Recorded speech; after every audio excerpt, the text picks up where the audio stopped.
So, with any luck, we are back in the world of action. Let's try putting this back up.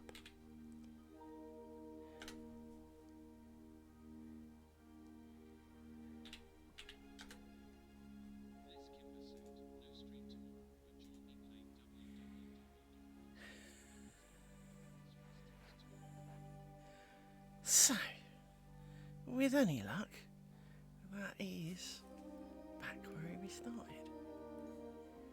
Right. Now, where were we?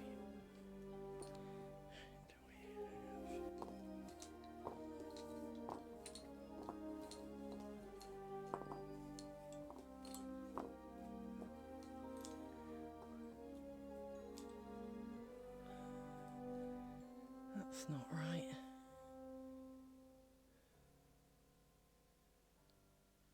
That's not right at all. How have I not got that right? So let's undo that.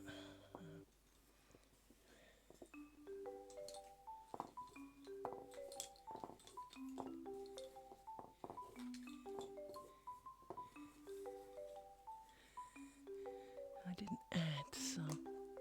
That's what's wrong with that. Well, I did add some. Did I not add some last time? Maybe I didn't add some last time. Let's get back and look. Guess this isn't adding up. Oh, for goodness sake.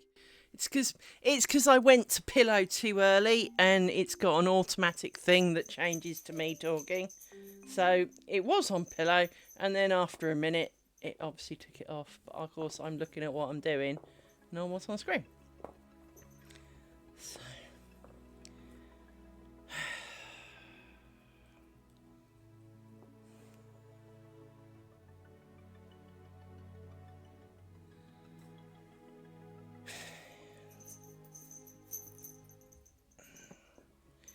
well, I know what happened. I just don't kind of see why it happened.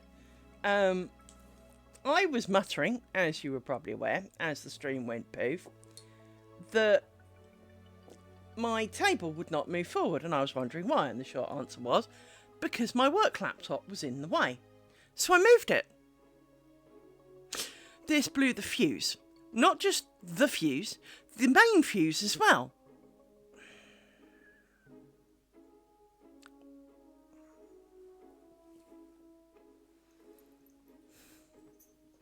And then I had a moment where I thought one of my trip switches was supposed to be powered off because this house used to have an alarm on it. Well, it still technically does.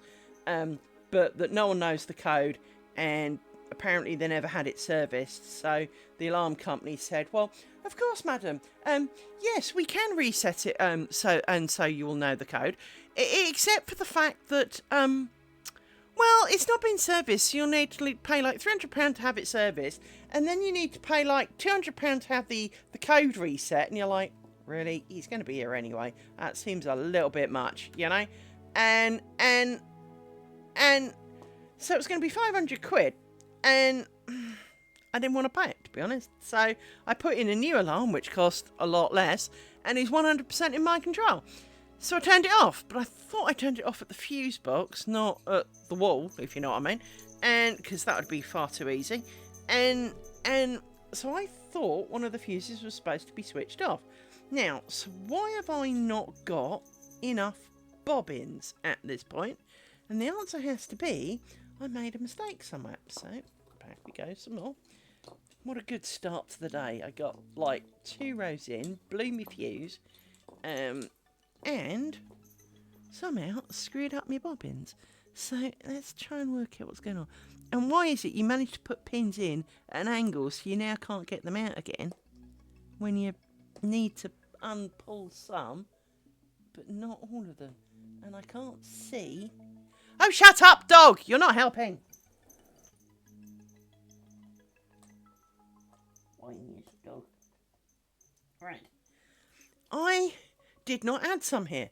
This was where I thought I might have screwed up. So now we have crossed these, so we will add these here, and we will put this pin back in.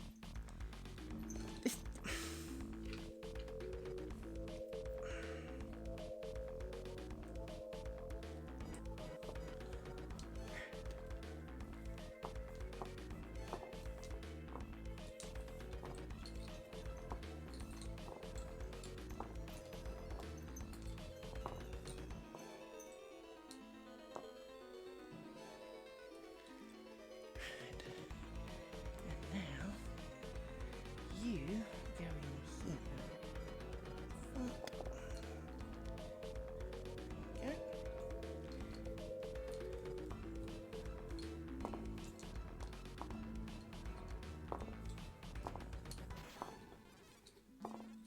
The only thing that is slightly annoying about these bobbins is I can't wear cones of shame when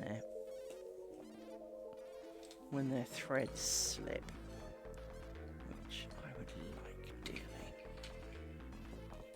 because these do have a habit of undoing themselves because they're not under enough tension, and it's not their fault. It is because they're not under enough tension. But because they're flat and they can move up, they then get loose, which makes this loose, which makes them undo, because it doesn't hold the hitch knot very well when they're not tight.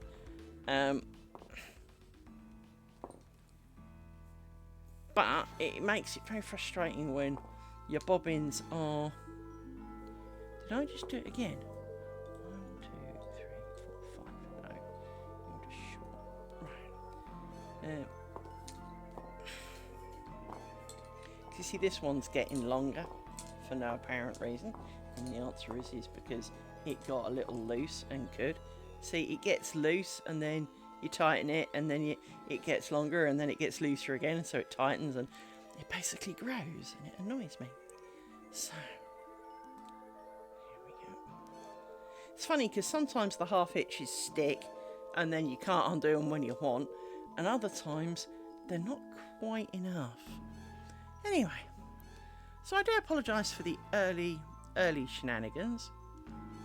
I thought I'd just blown the multi-way that I'm plugged into, because it's got my computer and a light and a bunch of other stuff, which, you know, could make it a little sensitive.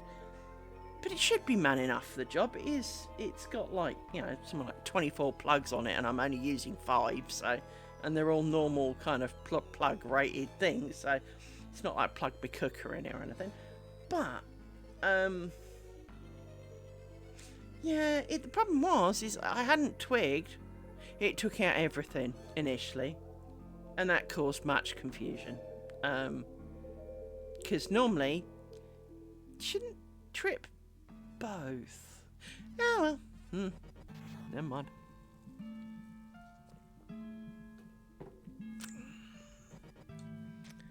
I've also, before stream, I was also having fun. I assume it's partly the time of year here, as we are rapidly kind of progressing. I think spring has officially kind of arrived. Well, at least in part. I noticed last night, well, yesterday afternoon, in my bedroom, tons of carpet moth husks. Now, I've never actually seen a carpet beetle, moth thing, larva, whatever. I've never actually seen one. Or even the moths. I only ever see the little carcasses that look like spilt rice. And so that they're literally same as a long grain bit of rice, only it's a husk. And they generally can be found in carpets that are wool. Well, apparently this is a wool carpet. No idea, I didn't buy it myself, so it came with the house. And they like dark spots, and well, okay, this particular part of my bedroom is generally not in sunlight or whatever, so arguably it's a dark spot. But I've never seen them there, but I've always wondered how carpet moths kind of get where they get, because, you know, I can understand, you know, mummy and daddy moth make baby moth kind of deal, right? I assume, you know, that moths need one of each, right? And that mummy moth then goes and lays her eggs somewhere and all the babies appear. Well, as I said, never seen a carpet larva. Now, is that because I haven't been paying attention? Maybe. But never seen one to date that I'm aware of. And it's not like I haven't looked, because, you know, if you see the husks, you look about. Never seen the moths. We've had a couple of moths kind of flying here, but they don't usually live very long. So, kind of surprised, because they usually are attracted to the ring light. So, you know, they kind of head for this. I catch them and chuck them back out in the garden. So, they don't get to be in here. So, how did they get upstairs? Before you ask, don't tend to have the windows open in my bedroom. So, that's not really a thing. But I also noticed, as I was taking some anti-moth spray up earlier this afternoon, which was what I was doing. 1, 2, 3, 4, 5. There's husks in the corner of places on the stairs. Okay, well, they got a spray. And then there's some in the corner of the landing, right next to the window. Well, they literally weren't there 2 days ago. And so, okay, sprayed there. Did the bedroom, and now it's all drying. So, you know, because I am a little concerned that I've now got a house full of carpet moths. And obviously, frankly, carpet moths are just cloth-eating, you know, fibre-eating moths. They're not really specific to carpets, I guess. But, you know, I found them in, you know, clear example of their existence, so I'm, you know, trying to deal with it. But it's something I've always seen in houses I've been in. Now, my mother did lots of crafting, but not to the extent I do. She would do something for like 3 months and give up because she was kind of weird. So my mother didn't really have crafting supplies around, so it's not like, you know, there's any of that. I haven't really had anything particularly new in the house. I mean, I've had a few things from Amazon, but not the kind of thing that, you know, no clothes, no, you know, and nothing with fabric on. It's been a couple of electric items, some beads. I know it's covered in plastic, so once again it'll be a bit shiny, but I bought a big pot of beads because my brain's had a really cracking idea, and it needed beads, so I bought beads, and of course, and then my brain kind of went, oh yeah, I'd have to do all of that. Yeah, you would, brain. I didn't think of that. It's like a small child. It didn't think that of the fact that to use said beads would require, you know, making more lace patterns and all the rest of it. So it's kind of, oh yeah, I've only got so many hours in the day and all that, and it's kind of going, oh yeah, I hadn't thought about that. Well, brain, you know, this is what happens, you know. You need to think a bit more about your plans. But, in essence, I want to do a bead-filled, no, well, not filled, but a bead-heavy piece of lace. Now, kind of, don't ask me why. No idea. What the fuck would I do with it? You know, kind of moment. But I kind of want to. Again, I think it's the challenge of I've not tried doing that yet, so I want to. And I assume that that is most of why I want to. We shall see. We shall see. But on the square front, I believe I have actually wound all the remaining bobbins.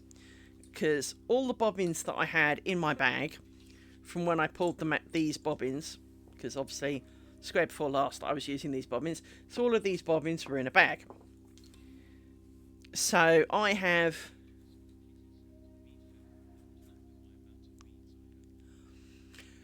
well, my plan is to basically do ground stitch, but not to do it at every join because that'll get real freaking tedious, but to almost do it at every other. So I need something to draw, and I have 0 paper. I have literally nothing. Hang on. I know this is going to seem a little bit drastic. Here's some plastic, and over here somewhere, I have a Sharpie. Hang on. There it is. Right. I know this seems a bit drastic, but when you're looking for things to write on, and it's white, it'll do, right? So if you think of, we have our lace in... Oops. There's a hole in that bit and I didn't see it. So we have our lace like this, and we make our grids, okay? I'm thinking that you do like a bead there, a bead there, a bead there, a bead there. So that it's kind of every other junction would have a bead. So it's really heavy on the beads. But these are tiny. And I've got tinier, but these are tiny. But I could buy a crap ton. The metric crap ton, as the phrase goes. I think there's supposed to be something like 14,000 of the little things in here. It's a lot. It certainly weighs quite a bit. I mean... But it weighs quite a bit. I mean, it weighs more than my half pint of Coke, right? So it weighs a fair bit, because there are a lot of beads. But they're kind of clear ones with a coating of a rainbow, so that they have a little bit of interest. So my idea will be to get some really tiny threads and to put beads at kind of junctions. And well, see how it goes, because part of me says this would make quite a nice net curtain, because the beads would add glitter to the curtain, right? And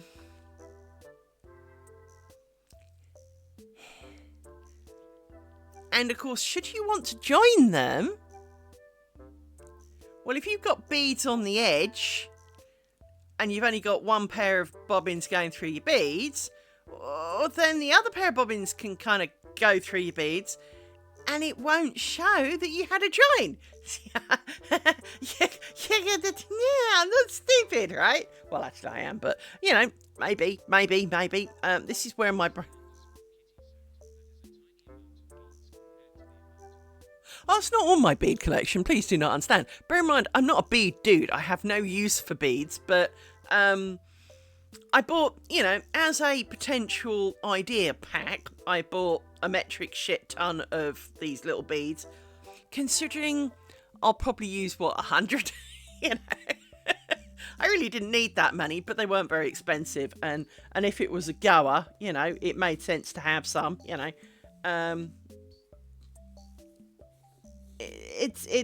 Yeah. I am one of these people that would rather buy a bit of bulk of something and then decide actually I hate it, than buy a little bit of it at much greater expense, find I loved it, then I have to order even bloody more of it, and be worried that the ones I'm going to get aren't the same as the ones I had, you know. Yeah,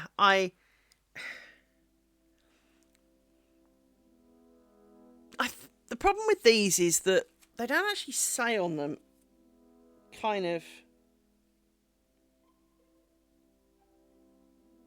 I mean, it says it's 180 grams. I mean, it feels like it. 180 grams of beads, but it doesn't actually say on it what size they are.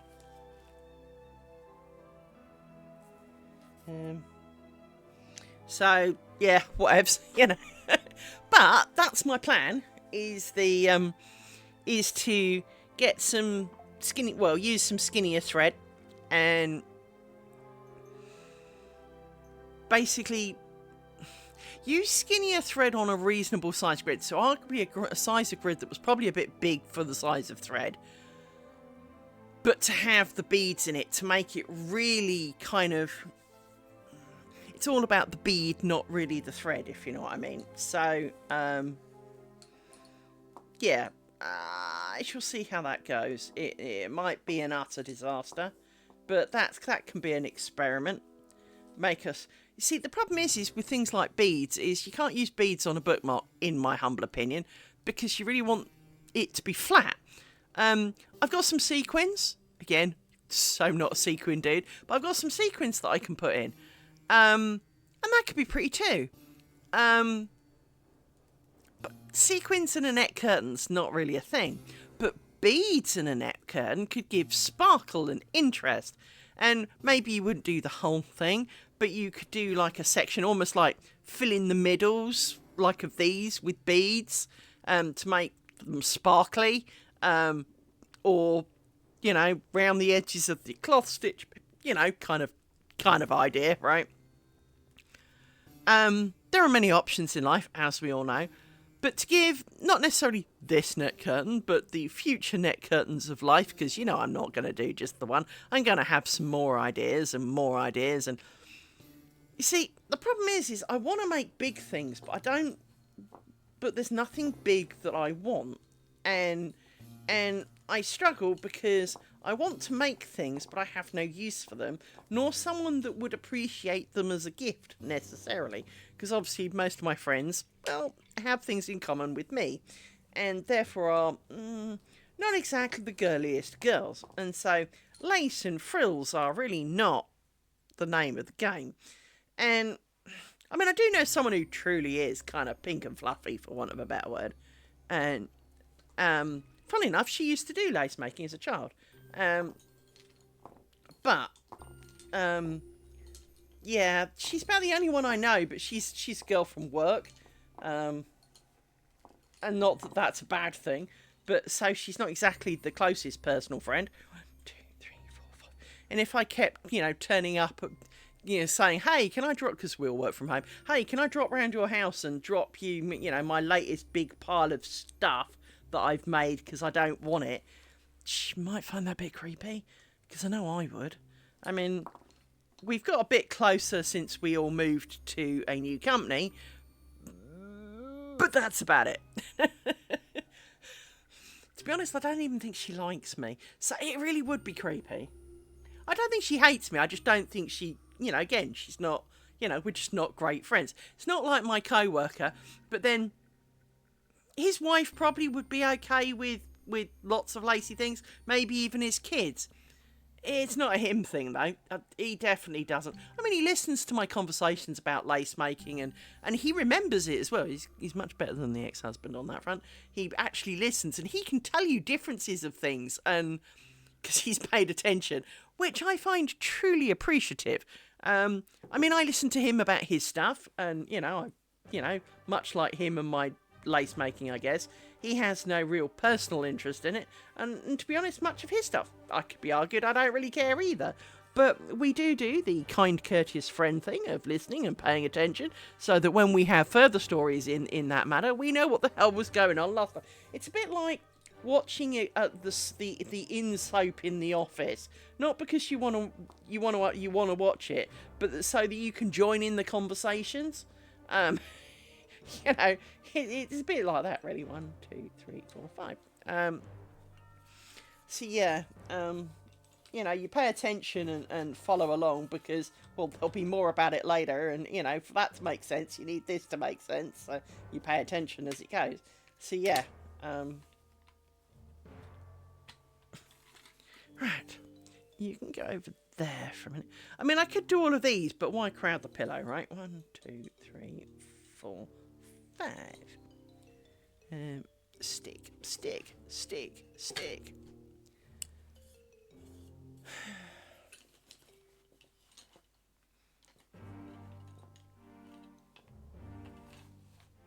So I know I really need to go and look in the spare rooms and see if there's any carpet moths trying to invade the spare rooms. Because obviously I don't go in. I have a couple of spare. Well, I have a spare bedroom and a spare little room. And when I say little, I mean tiny. I mean, technically, I think it holds a bed. Wouldn't hold much else, though. So, you know, where I store a few things. So I need to go and check that for carpet moths at some point. Bad bobbin.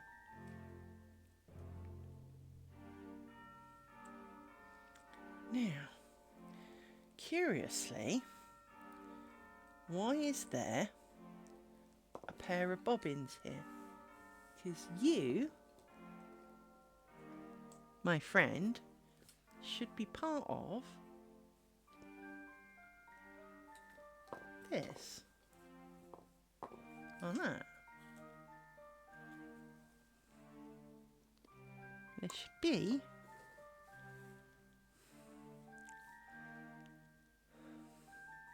anyway, you're the end of there. You're a stick for over here. Just take you off.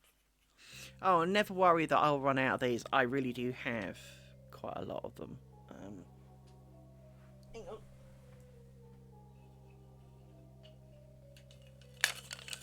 So,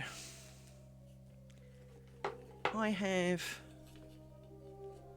oddly only 2 more here. So I've got the 2 there. Well, I'm sure there should be more of those up here on my table. I moved a few things around because, well, I moved a few things around, as you do. You knock things and you do things, so... no. But then I also have the spares pile of many more. So I have a metric ton of those too. As well, frankly, you can never have too many. I mean, I suppose technically you can, but, you know, practically, never hurts to have some spares. And they live off a hook I have down the side of my table.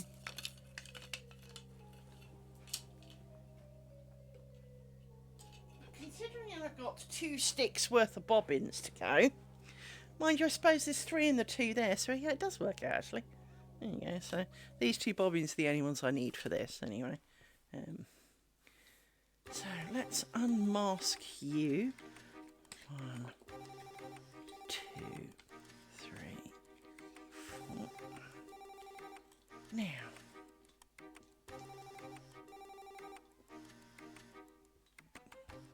so there a minute.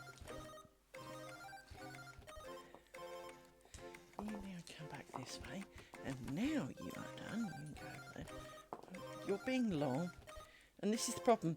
When it goes long and then I stop, my brain farts and I forget what I was doing. Because brain cells, you know, keeping each other warm and all that. Right.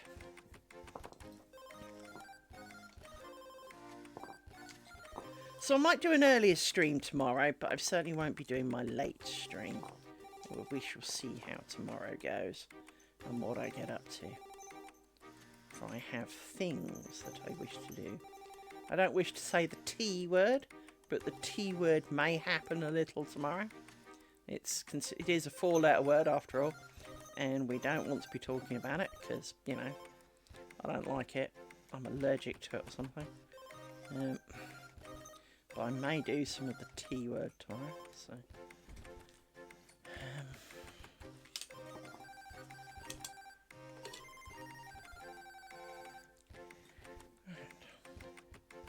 You're a bit more too.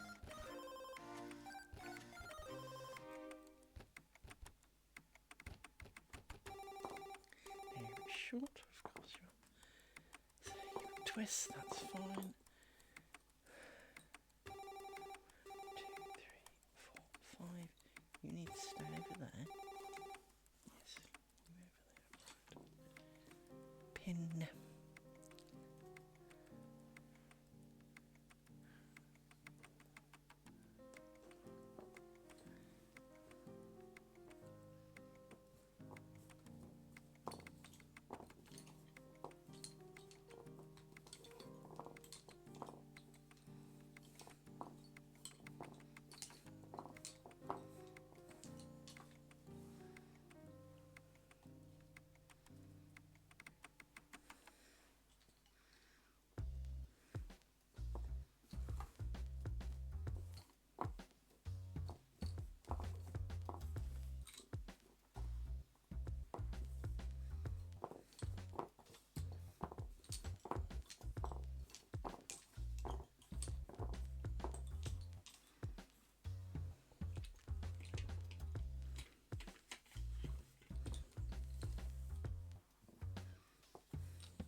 Nesty nest back there.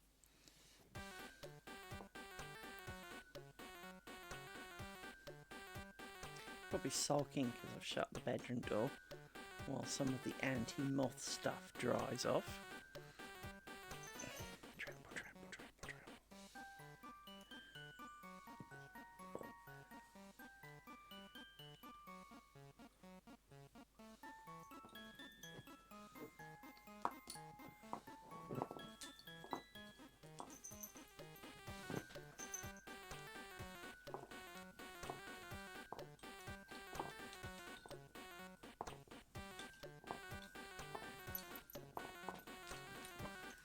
Just sit down for the love of God, dog, please. Thank you. Trampling the grass when there is none does not help anybody, no.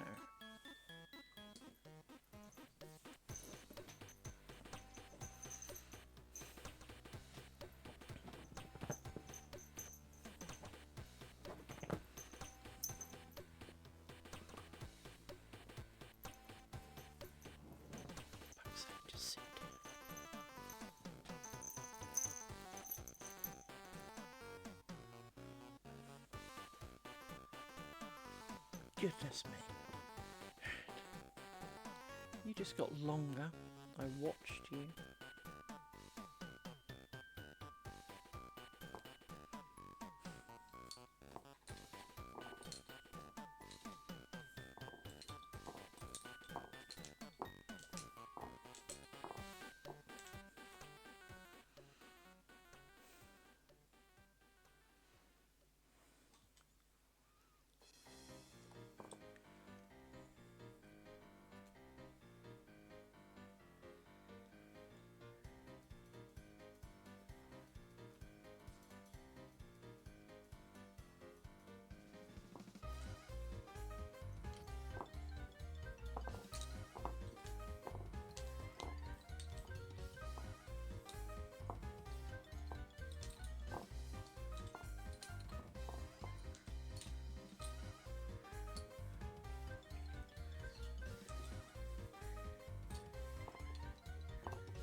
Put you in a stick because you keep rolling down. So let's take spare pin. Stick on you.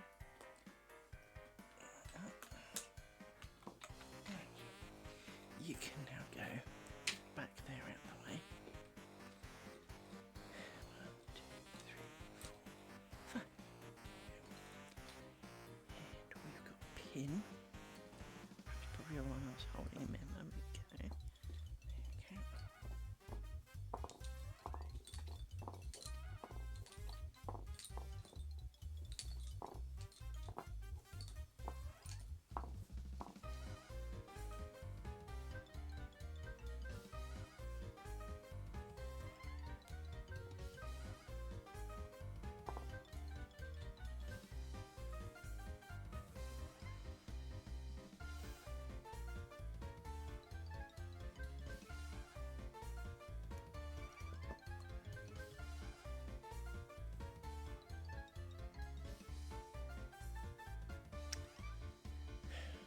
Give me the end.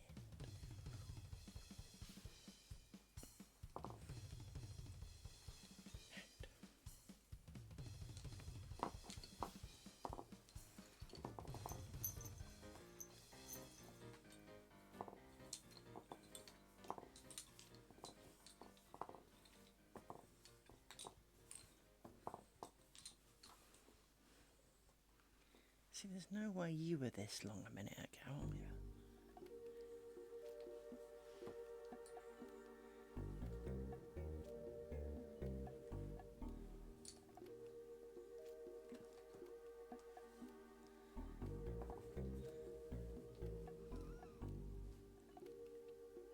Didn't add a pair, did I? No. So you need to go over there and stay over there.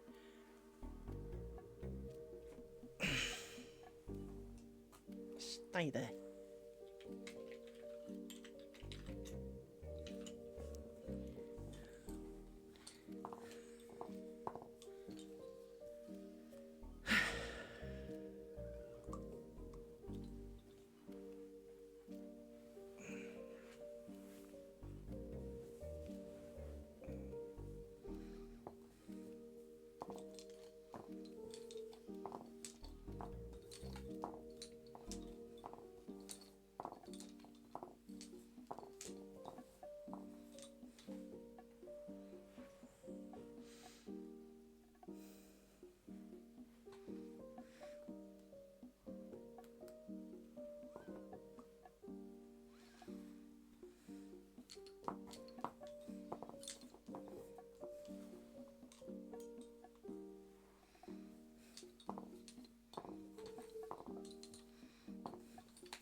So you just came in as well.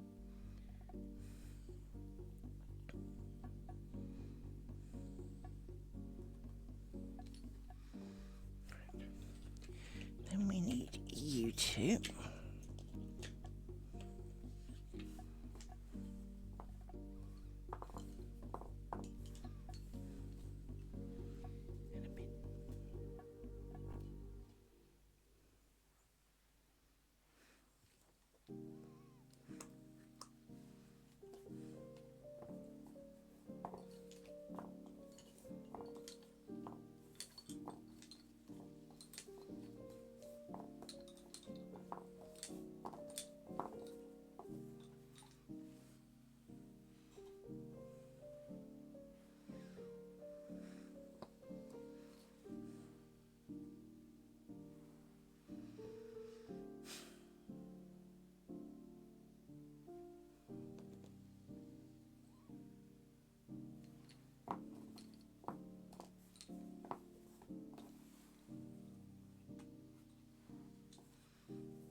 Didn't add some.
just want something. How are you so long? Come on. Give me the loop. There you go.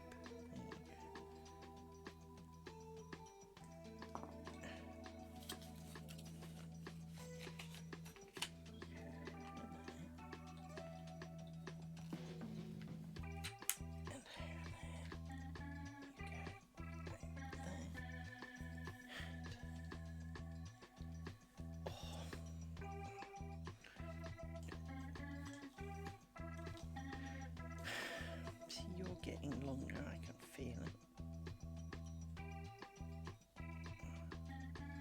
I must have done something to my back.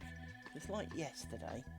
Well, not yesterday because I hadn't got any bobbins. The day before then, when I last did some streaming, I feel the strain on my back.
As well.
So, that's a thing. Right. Through there, so.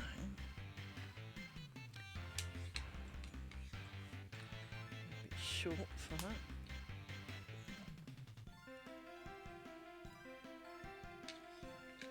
A bit short.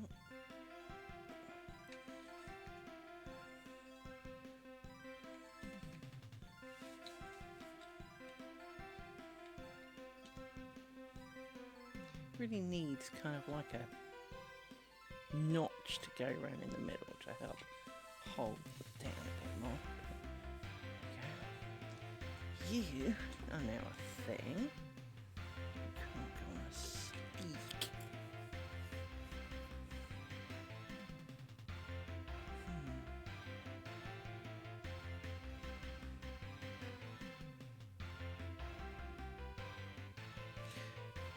But isn't that 3 sticks worth? I thought it added up. Maybe I added one back to the pile too much. Maybe I added one to the desk side pile by mistake. So we can have sticks. Let's untangle you. For you love to tangle. You can go over there. And you come round.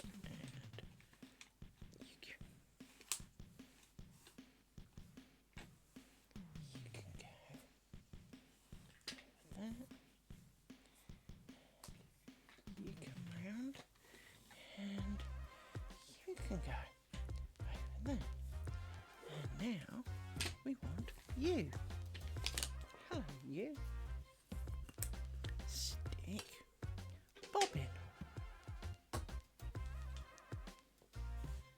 Temporary bin. Bobbin of keep out of my way.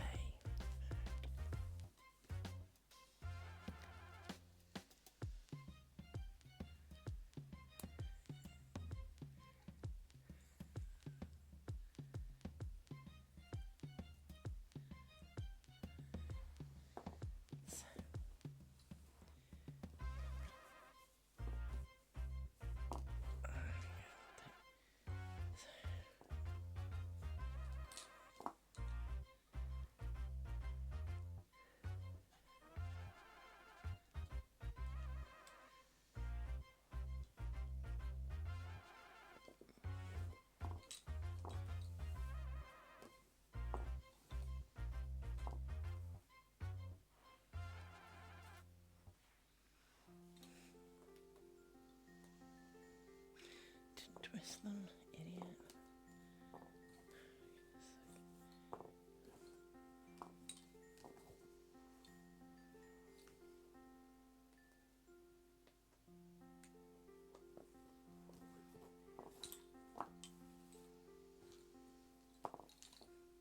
Did it again. It's going to be a theme of the day, I guess.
Done.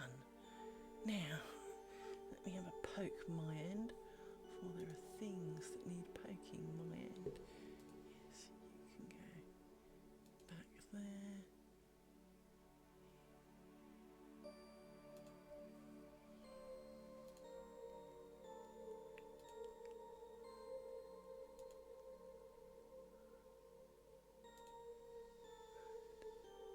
So. What was I looking for? Where's it gone?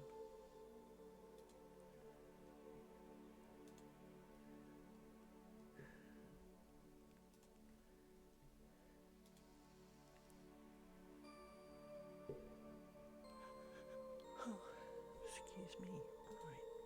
And now over here, I needed to.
That's not a good sign. Are you... I take it you're some form of diabetic?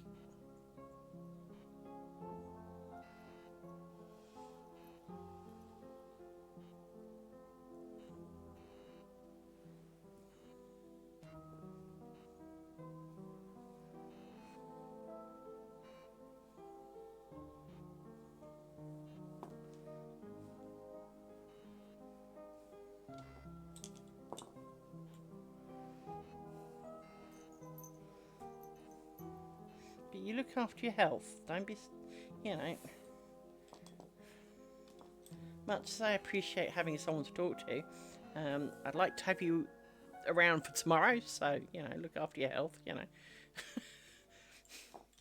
Future streams would rather have you, you know.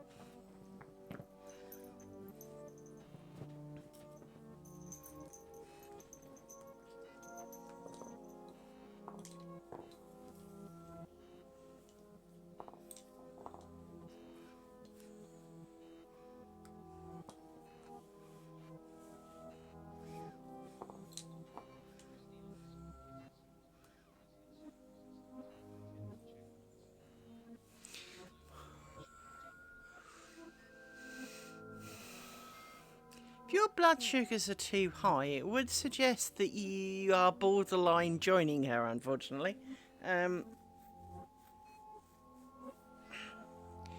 But as I said, please look after your health. I'd rather see you around. You know, you left now and went and did, or mind you, if you're insulin resistant, I'm not quite sure what they do. Do they give you fake insulin for that? I'm not diabetic. I know that there's 2 types, but yeah, I assume you're the stabby. She's a stabby diabetic rather than the need to have sugar every so often to keep me good kind of diabetic. So, but if your blood sugars are too high, my friend, you probably should see a doctor.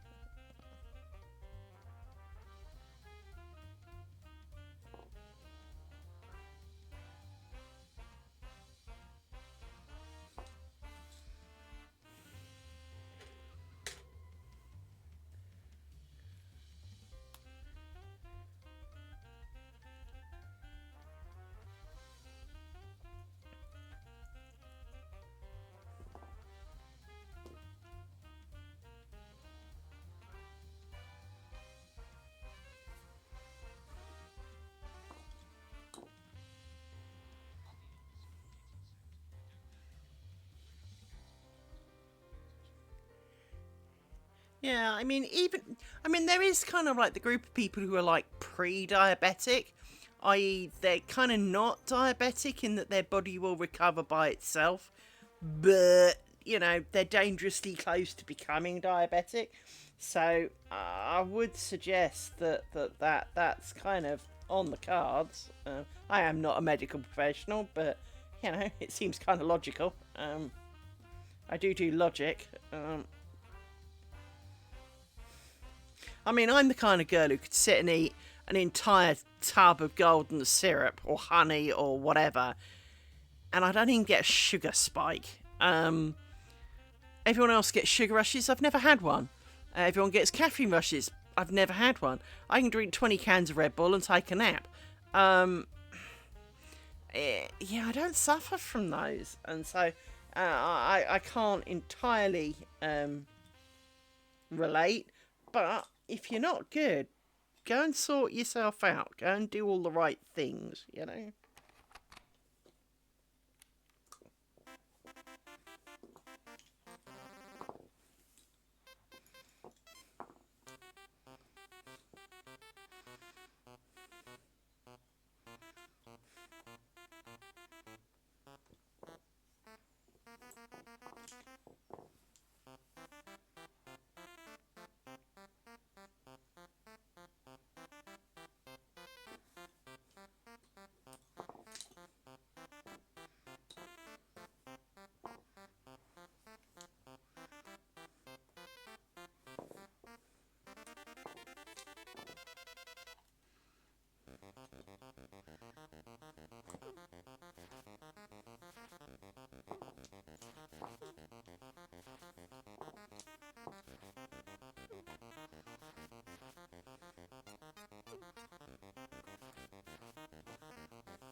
Yep, I've even got the right number of bobbins. Hallelujah.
Pokey times.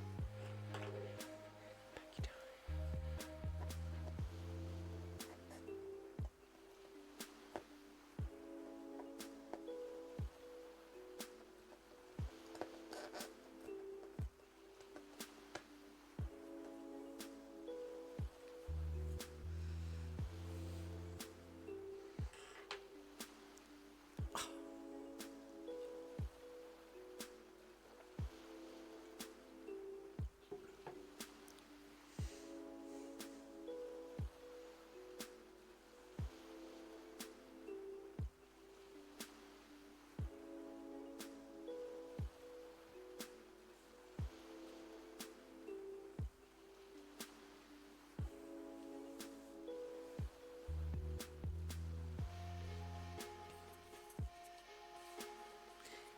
Yeah, I'm definitely one stick short.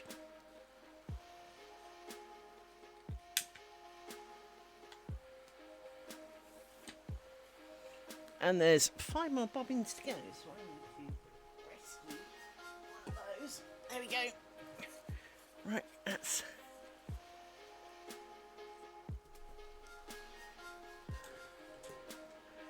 Let's put these in a stick to chill them out a bit.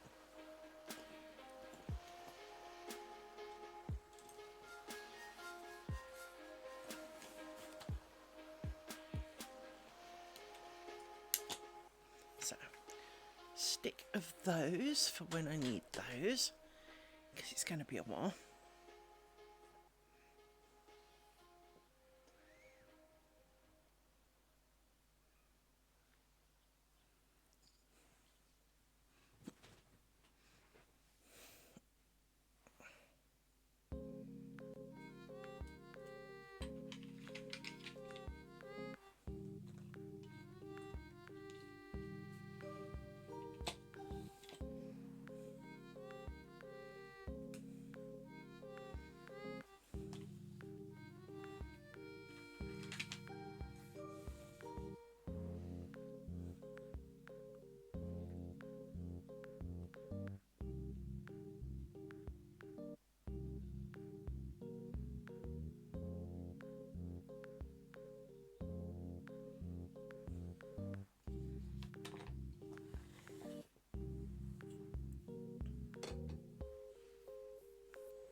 So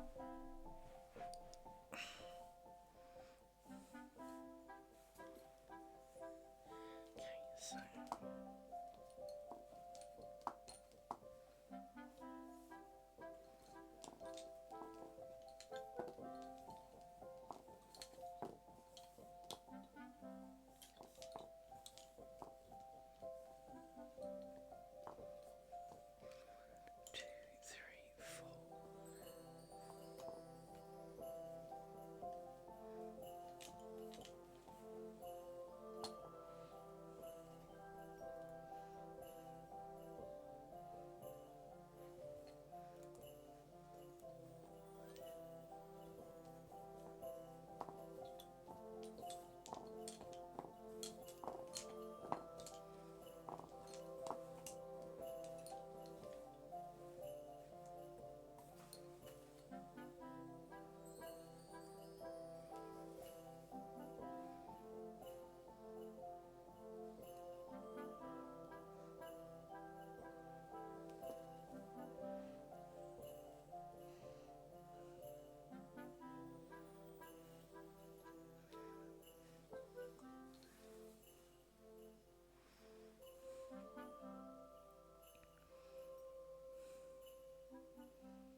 determined to get through this square.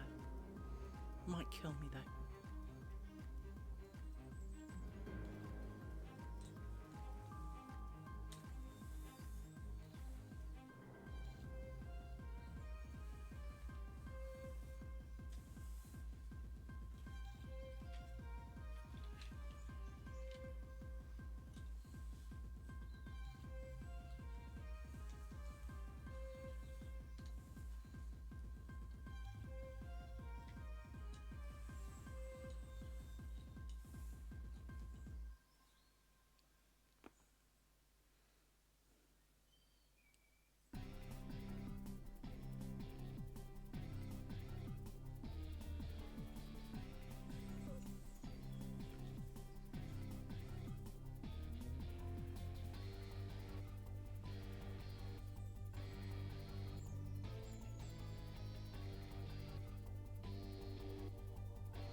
Hello!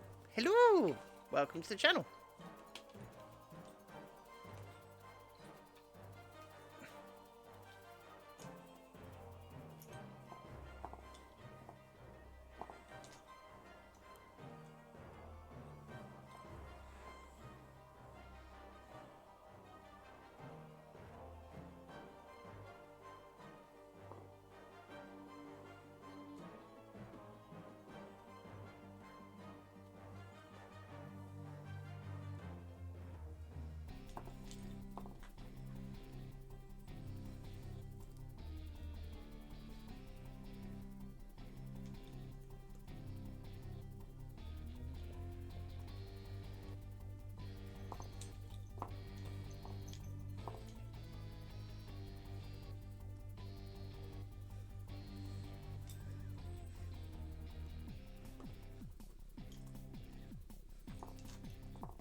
Of course I don't mind you watching, silly.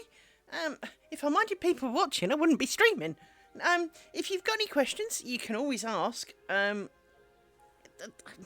am not, the fount of all knowledge. I am no guru, but I can certainly answer if I can.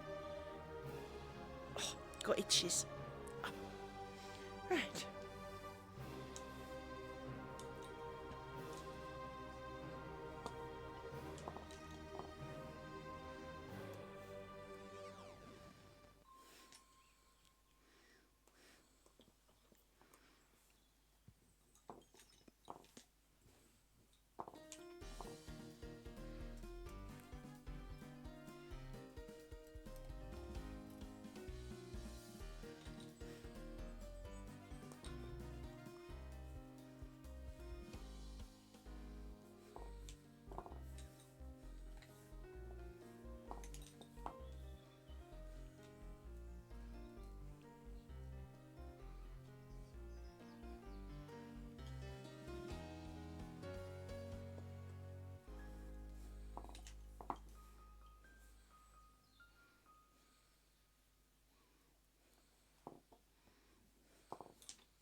That sounds like a good plan.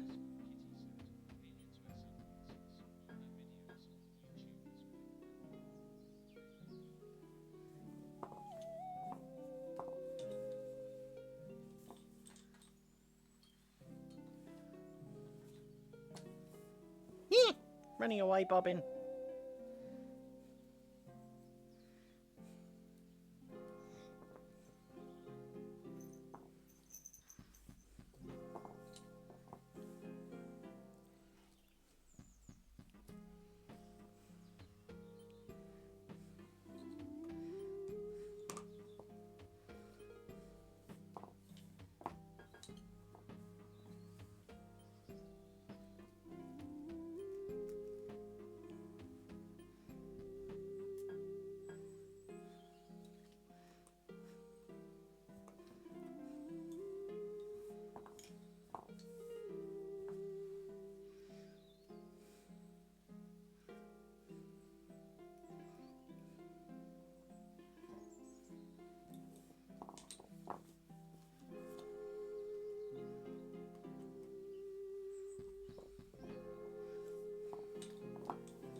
I'm struggling to get pins out of my tiny pin pot.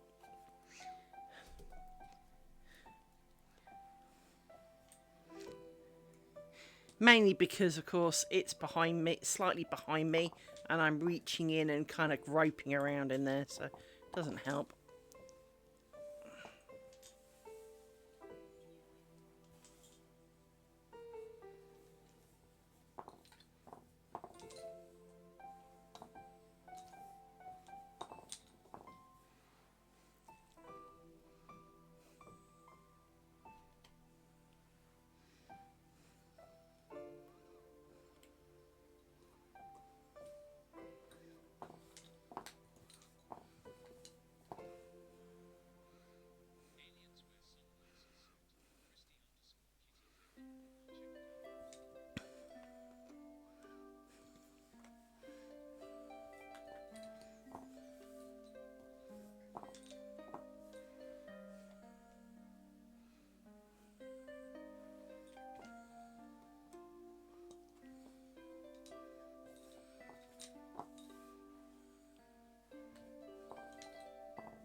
To be honest, length of pin is only important for when you push them down, like I've done for this section.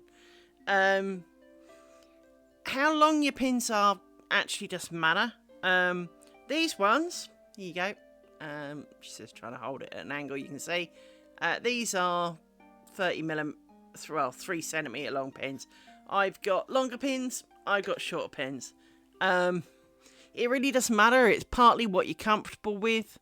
The only thing that does matter is that if you need to be able to push them down, that they're short enough that you can actually push them all the way down in your pillow. If your pillow's quite thin, then obviously longer pillows won't work. Longer pin won't work because you can't push them all the way down. Let me move these. So, for example, my pillow is this thick. If I get a pin, hang on, let me hook it through some of the cloth so I don't have to hold it. Hang on. Right, if I do this, that's how far my pins go through into the block. So I could easily use much longer pins without worrying on it. So yeah, I mean,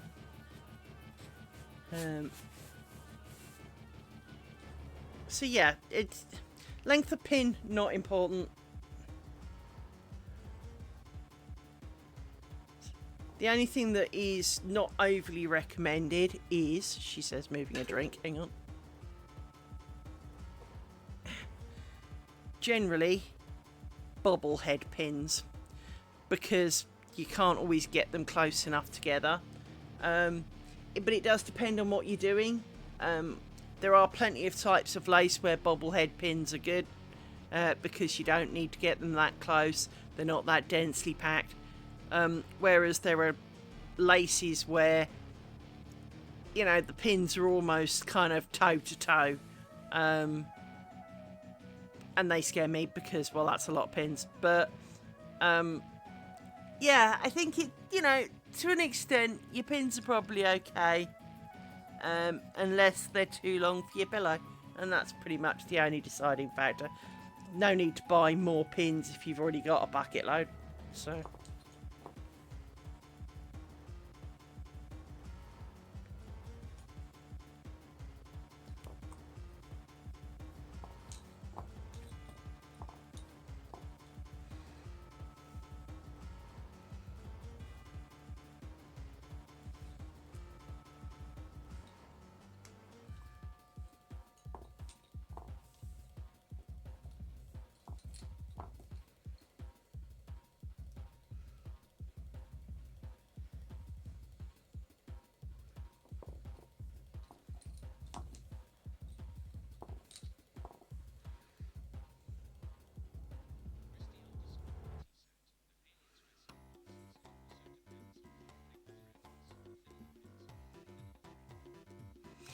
To an extent, Christy. When I spoke to someone about pins, yeah,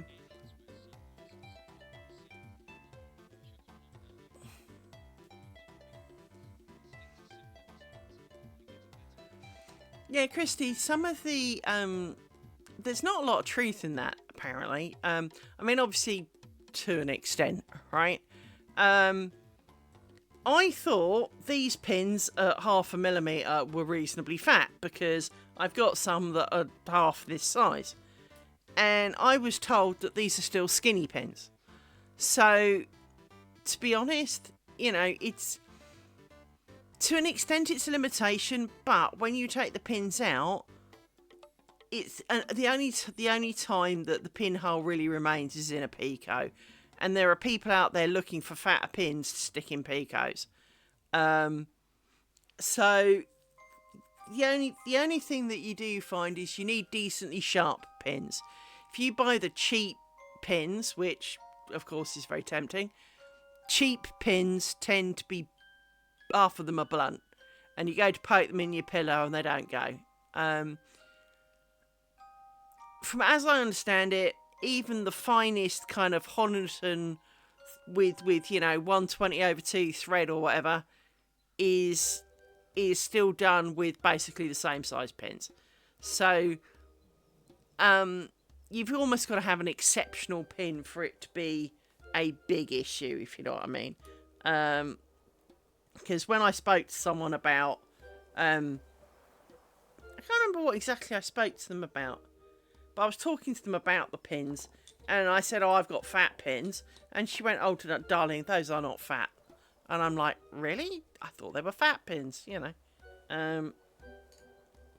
Because the one thing I will say to you is, thin pins don't half bend easy. And that gets really annoying really quickly. It's part of the reason I use these pins, was that I'd go to put a pin in, and hang on, and you know, so hang on, it's just got tangled up. Stop it. Right. Hey Zukin, how you doing?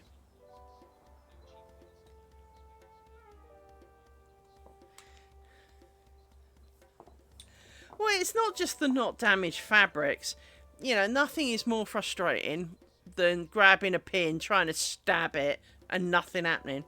Hey Zukin, I had a bit of fun earlier in the stream. I managed to trip my power. I didn't just trip the circuit, I tripped the whole house, which was really popular. Really enjoyed that one. So, you know, felt a bit stupid. But it's Friday. It's got to be a better day. Really looking forward to tomorrow, as you may notice from the pinned message. I may do an earlier stream, but there's certainly not going to be a late night stream because, well, I'll have been doing Monsters and Memories, so I won't be streaming afterwards. I'll be going to bed, so but yes. So yeah, I'm looking forward to that. So no, potentially no stream tomorrow, but it depends on, you know, what I get up to, how I get on. I've got things to do around here, things I need to do, and I'm going to do some of the T word perhaps, but I don't like to talk about it, so we won't dwell on that. So depending on how well all of that goes and how much I'm avoiding it and all those kind of things, will determine whether I stream tomorrow during the day. Maybe more about kind of the same time as today.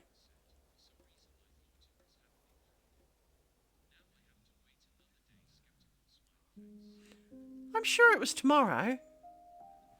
I might be wrong, but I was sure it was tomorrow. Hang on. Simple answer. Go and look. Yeah, tomorrow. I mean, don't get me wrong. It could have been me that was wrong. I mean, it really could.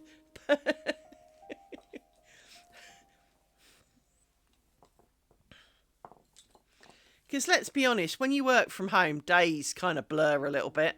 and and you know, I only know it's Friday because my alarm got me up earlier today. You know, kind of deal. I know when it's Saturday because it doesn't. Well, it's just so easily done, isn't it? You know, but it does mean that if you were prepping up for tonight, you've got another night you can kind of go back to what you were doing and squeeze in a bit more or whatever. I don't know. Um,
Yeah, I think, mind you, if you were using pins twice as thick as sewing needles, they've got to be like 1 millimetre plus. That's definitely I mean, it would really depend on how thick they were.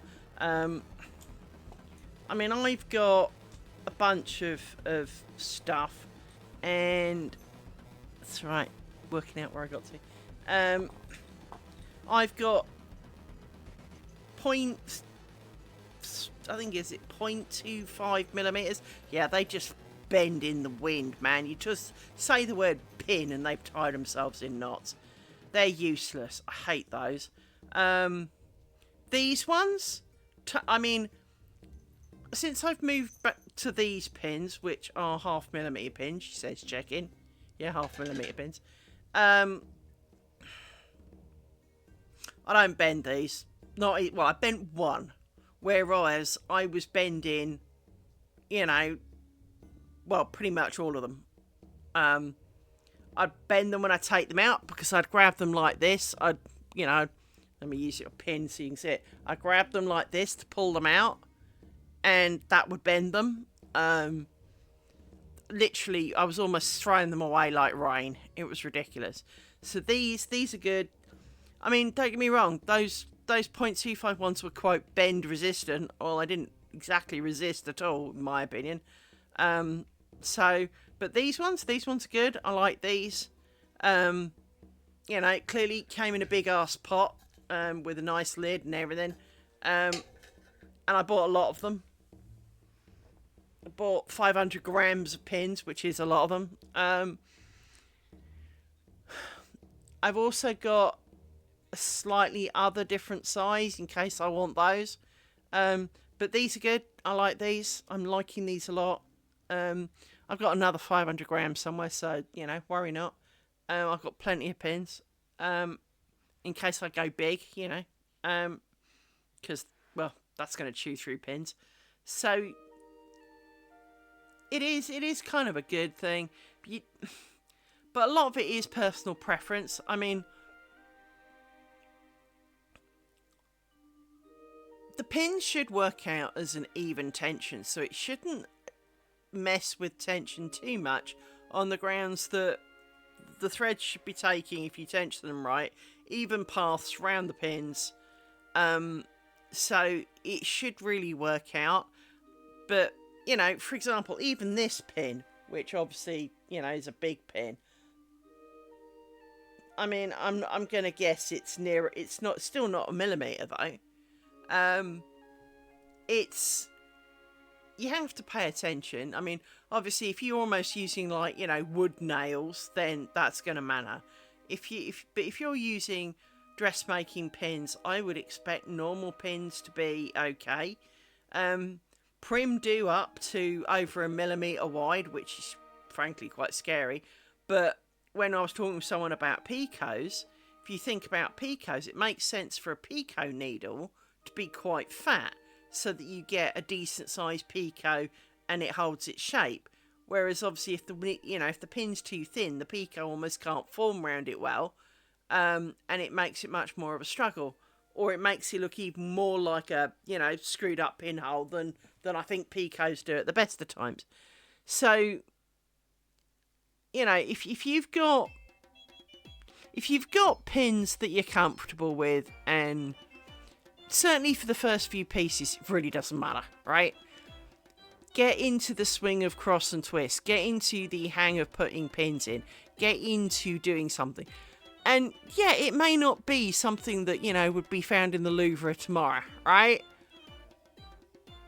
Well, is that really a big deal for your first few pieces? The answer, of course, is no. If you're then not happy with how the tension's working out, and you think smaller pins will help, then is the time to look at your pins. But certainly for starting, seriously, if you almost use...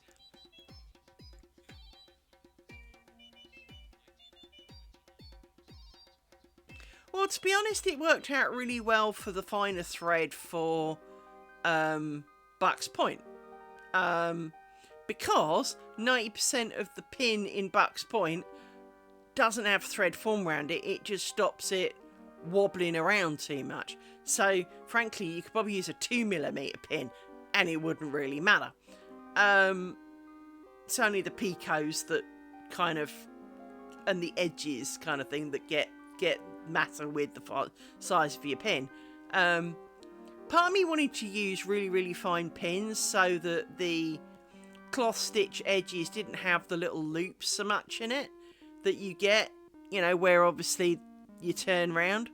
But 0.5 is quite thin. I mean, let's truly be honest, it's thin enough. But as I said, if Alien wears sunglasses has got dress pins, for the first few kind of strips and trying out some stitches and stuff, they're fine. Whatever they are, they're fine. Because there's no point buying a big pile of pins and fancy this and fancy that, and then deciding you hate it. It's too easy to spend money on things. It really, really is. Believe me, I know, right? And it's you can easily spend money on stuff that you thought you'd like, and somehow it's not, and you almost end up in a vicious cycle of, well, that one looks like the one I liked, but maybe it's a bit different. I'll try that one. Nope, don't like that one either. So I'll try this one.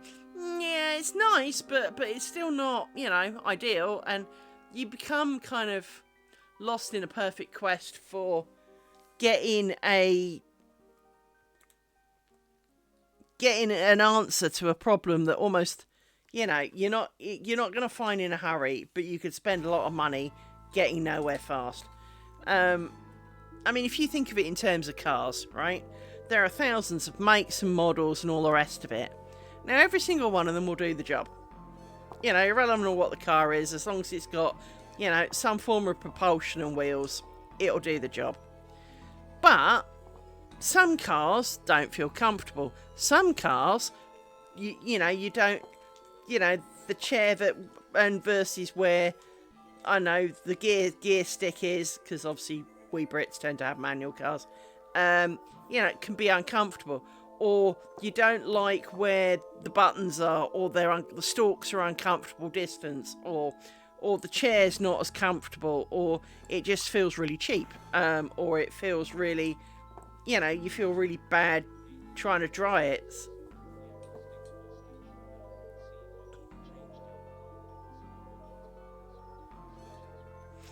And you see, that's the thing. One of the key things when you're learning something is you can't perfect it in one hit, right?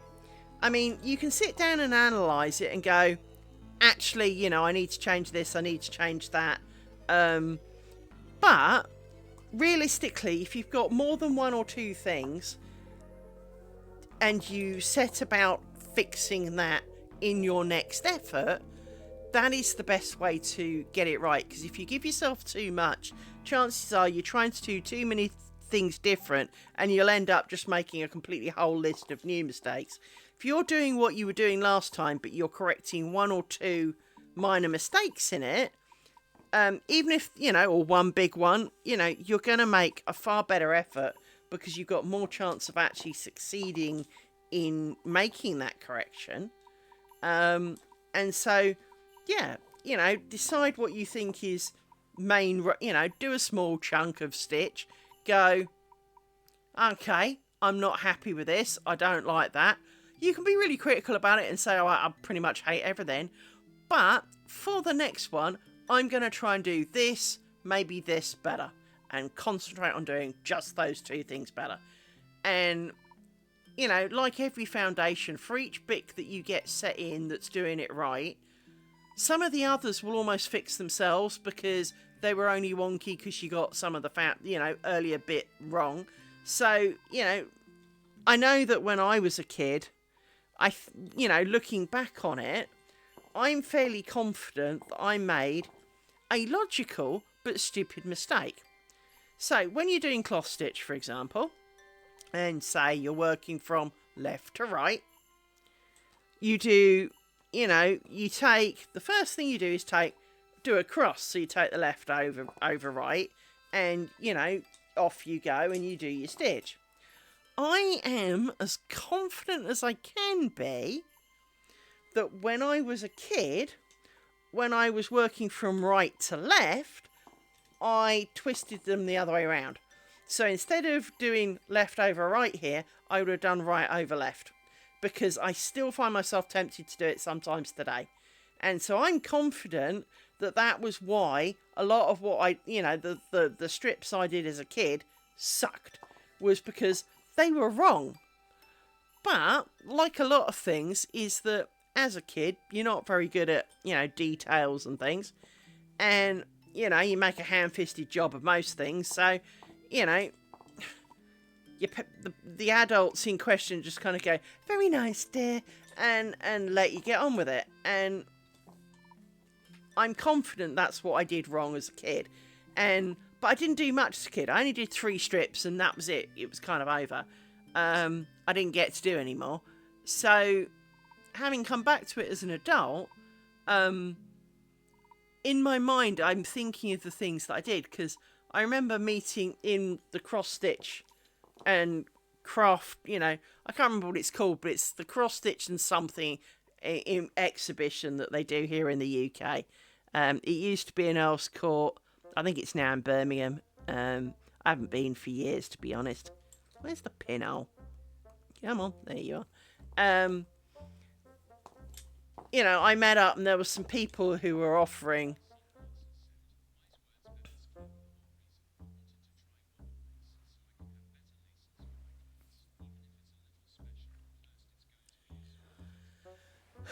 Well, one of the reasons...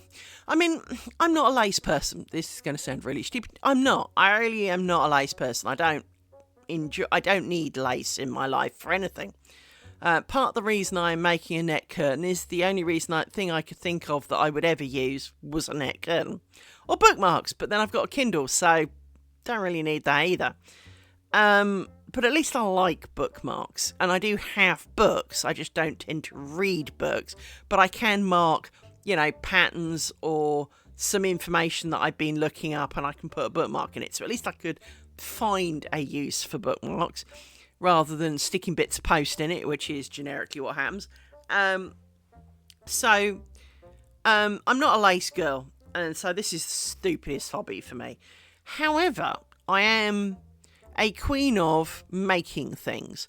So one of the things that, you know, I can knit, I can crochet, and I can say make you a jumper.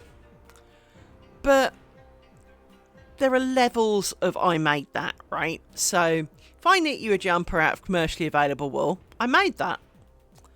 If I spun you the wool and made you the jumper, I really made that. And it's, to an extent, it is that kind of thing. For everything you buy commercially and you replace with, and then you go through life and you work out how to replace that with a you-made thing. And so, as you say, if instead of buying off Amazon or whatever a chunk of lace to go around the edge of something, you can now make it, there is nothing better than the pride. There's nothing better than the pride of someone going, oh, where did you buy that? And you smugly looking them in the eye and going, I made that. And getting the, oh my goodness, because, you know, I mean, art yarns are a thing, right? And I don't get art yarns. I really don't understand art yarns. So, as a spinner, my ultimate aim is to end up with a ball of yarn that looks like I bought it. Because, well, that's what I want it to look like. And I can do that. I've had pictures, right? We've seen pictures. I can do that. And so then you knit it, and it looks like you bought the yarn. So and then if you knit it up well enough, of course, someone goes, oh, where did you buy that? And you go, well, I made it. Oh, what yarn did you use? I made it. And the look on their faces is so much more affirming. Now, I am not a person who likes affirmation directly. Do not tell me, oh, that looks, oh, well done, because I don't know what to do with that. I didn't get it as a child. I don't get it as an adult.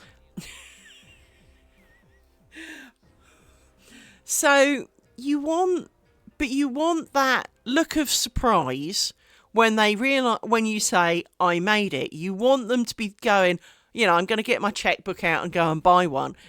That is the biggest compliment you can get without them then kind of going, oh, can you make me one? No, never do that. Never.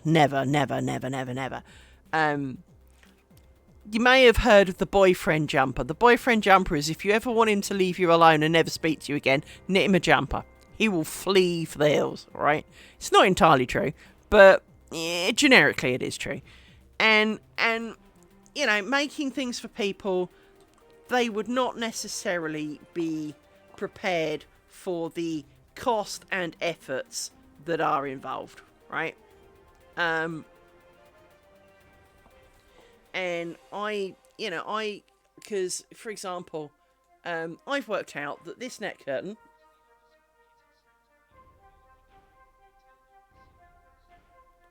well, and that's the thing, right, is that, there are people who will look at you funny and kind of go, yeah, right, no, I did, here, look, here's some pictures of me, of it being handmade along the way as you open up your phone and there's, 50 million pictures on it.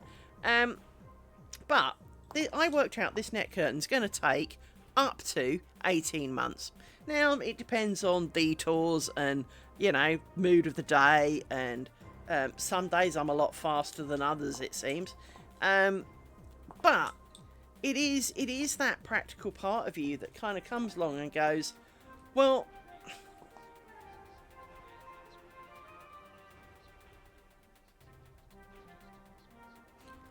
well, exactly, but if I'm going to spend 18 months on it, and let's say, if I was to do this as my job and not have a day job, obviously I'd have more time to do it.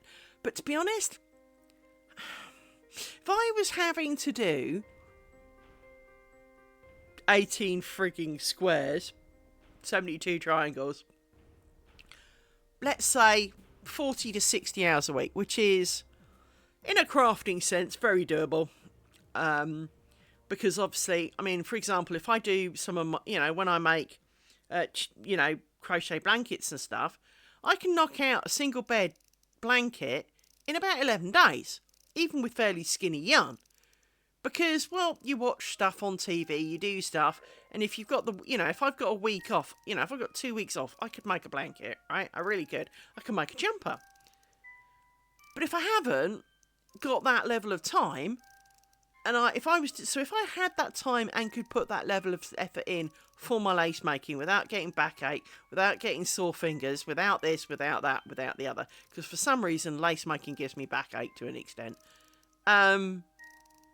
whereas knitting and stuff doesn't, because you can slouch in your comfy chair a lot more, because you don't have to be up at something, whereas weaving and lace making and the like, and even using a sewing machine, you're at something else, you have to lean a lot more forward. That gives me backache because, well, I'm not used to it.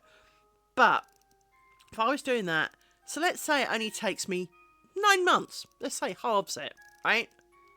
That's still 9 months. Well, I want living expenses for 9 months now.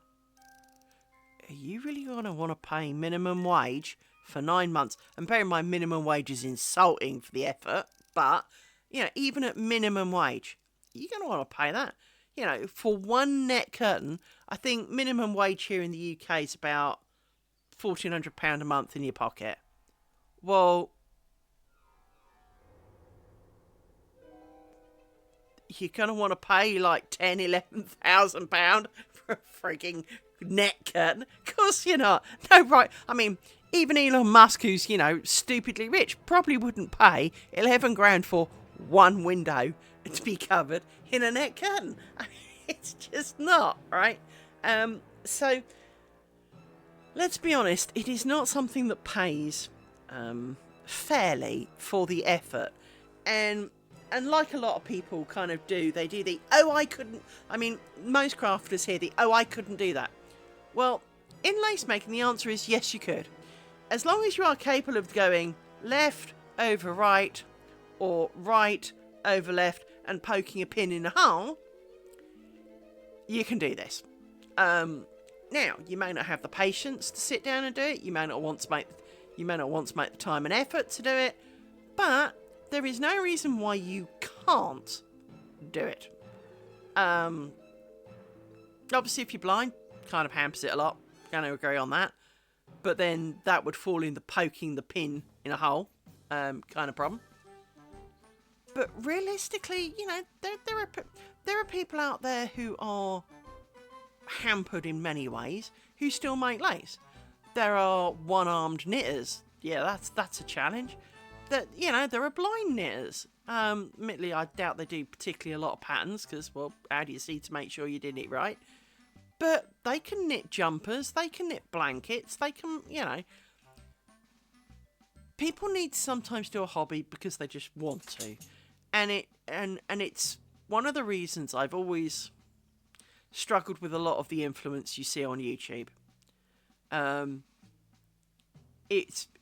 the years, I've seen so many people who, you know, do like I have, they produce like 2 or 3 videos a week, whereas I'm generally doing this most days. I mean, I had yesterday off because I didn't have any bobbins. And that's the thing, is challenging yourself to do something and ending up with the thing that you wanted. Because we all know it's really easy to give up. It's so easy not to bother. I mean, don't get me wrong, I'm 6 squares in. Kind of getting a bit bored of triangles, really, to be honest. I mean, I've made, 24 of them by now. It's a bit repetitive because they're all exactly the same. So from that point of view, it's kind of lost a lot of the shine on it. And, it's not going to get better. I'm not going to get less bored with it, let's truly be honest. Which is why detours and other things come in. But you do find yourself going, and again, that is part of the problem with doing things as a profession, is that instead of, hey, I'm bored of doing this for a bit, I'm going to stop and, let's say I get to the end of this triangle and I am so sick of triangles that if I see another one, I'm going to vomit or set light to it or something ridiculous, right? So that's fine. I can put it aside for a month, 2 months, 3 months. No, the police aren't going to come for me because I haven't done anything. Now, obviously, if I then stop streaming for 3 months, people like you who come to see me will kind of get, she's obviously got bored and hates it now and she's never going to do it again. Unless I kind of leave a message of, I'm taking a 3-month sabbatical, it's kind of, the way it goes. But if I do something else and I stream something else, I make bookmarks or I have some plans on some experiments.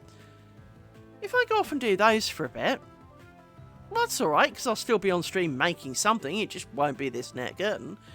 And, you can come and see what I'm making that's different. That's right, I'm being, someone wants a hug. Don't you, Rory? Good boy. Yes, you are. But, the longer I delay it, the longer it'll be before this is done. So, it is kind of awkward, which is why, sorry if I'm a bit muffled, there is a dog in the way. Yes, there is. No, licking my glasses does not make you better. No. You're a good boy. I know. It's nearly tea time, yes. And I'm hungry too. And puppies can have their dinner soon. No. Don't be excited, you know better than that. But yes, you can have yours soon. Well, let me introduce them to you. So I'm not going anywhere, but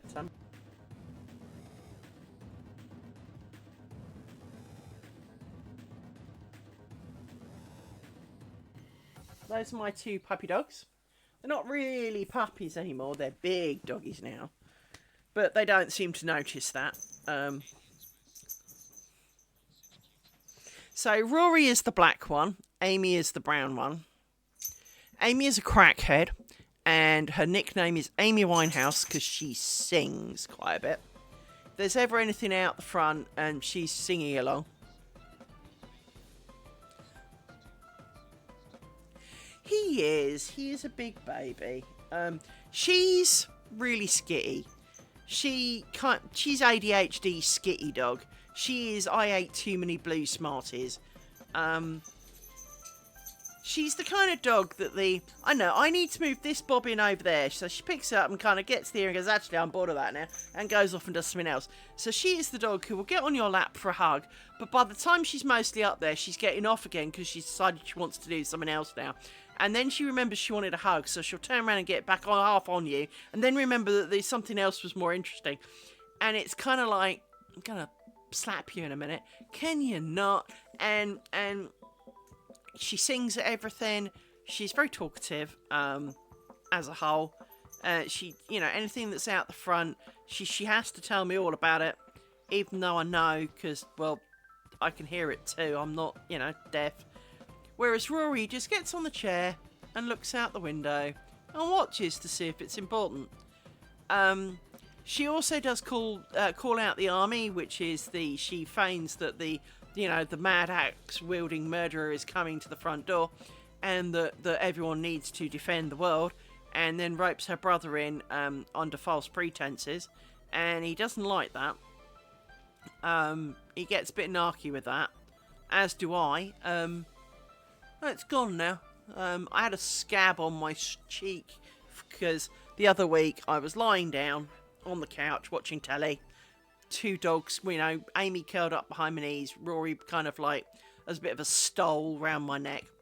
And Amy decided that there was something out front that needed sorting out.